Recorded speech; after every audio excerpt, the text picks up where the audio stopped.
আমরা একটা শশার ক্ষেতে এসেছি।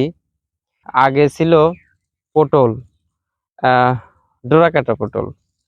এই পটলটা পটলটা বেড়ে দিয়েছে, এই গাছগুলো শুকনো হয়ে গেছে। পরে দেখেন এই যে বানটা যে দিয়েছিল সে বান কিন্তু এই যে পাট কাঠি এটা শুকায় গেছে।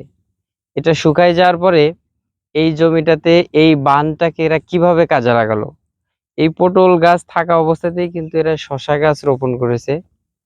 শশা গাছটা যখন উপরে উঠে গেছে তখন কিন্তু এই যে দেখেন নতুন পাটকাঠি দিয়েছে, নতুন পাটকাঠি এবং নতুন সুতা দিয়ে এই যে দুই মাচার মাঝখানে যে গ্যাপ, এই গ্যাপটা কিন্তু এরা মাচা তৈরি করেছে।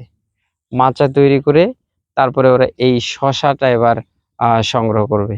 অলরেডি শশায় কিন্তু ফুল এসেছে। আর হচ্ছে যে এই শশা আমরা জানি এটা 12 মাসই হয় এবং এটা খুব লাভজনক ফসল। তো এটা একটা নতুন টেকনোলজি।